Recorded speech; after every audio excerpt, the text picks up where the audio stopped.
అయితే నిన్న మాజీ మంత్రి అదే పశువుల మంత్రి అప్పలరాజు ఏదైతే మన పలాస ఎమ్మెల్యే గౌతు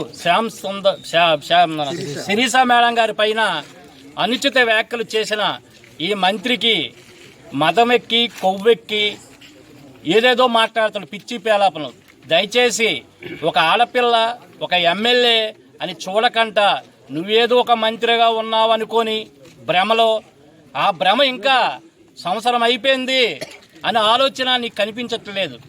కానీ ఇలాంటి దారుణమైన విషయాలు నువ్వు ఆ వేదిక పైన వచ్చి కూర్చొని మాట్లాడడం అనేది ఈ పలాస నియోజకవర్గ జనాలందరూ కూడా చీకొట్టుకునే పరిస్థితి తెచ్చుకుంటున్నావు. ఎందుకు నువ్వు ఒక మంత్రిగా అయ్యావు?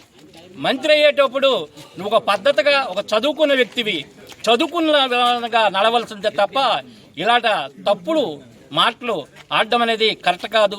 మేము ఏదైతే మా పెద్దలు మా శివాజన్నయ్య గారు మా శిరీషక్ గారు మమ్మల్ని మీరు పెట్టే ఇబ్బందుల్ని దృష్టిలో మేము ఏదైనా ఆయనకి అడిగితే మీరు తగ్గండి, దయచేసి మీరు అలాంటి వ్యాఖ్యలు మాట్లాడకూడదనే ఉద్దేశంతో ఈ రోజు వరకు కూడా మేమందరం తగ్గడం జరిగింది. అది మేమేదో చేతకాలం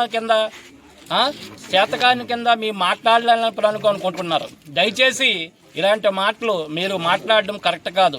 ఏమంటారు? కొవ్వెక్కిందా, నీ మొగుడా, అలాగే కుక్కలు ప్రతి గ్రామంలో ఉంటాయండి. నువ్వు ప్రతి గ్రామంలో కూడా కుక్కలు వదులున్నావు కదా ఈ మధ్యన.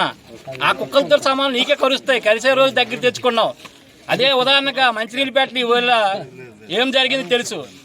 అదే నీ మాటలు నీ పద్ధతులు తగ్గించకపోతే ప్రతి ఒక్క గ్రామంలో నీ పైన నీ అనుచులపై తిరగబడే రోజు దగ్గర తెచ్చుకుంటున్నావు. దయచేసి అప్పలరాజు నువ్వు గ్రహించుకో. ఏమైనా తేడాలు వస్తే మాకు కూడా చేతలు ఉన్నాయి, చెయ్యిలు ఉన్నాయి. ఏ పరిస్థితుల పర్లేదు, కేసులకి జడవలసిన అవసరం లేదు. మిమ్మల్ని ఎవరికి జడం. తప్పుడు విషయాలు మాట్లాడితే కబర్దాలు అప్పలరాజు.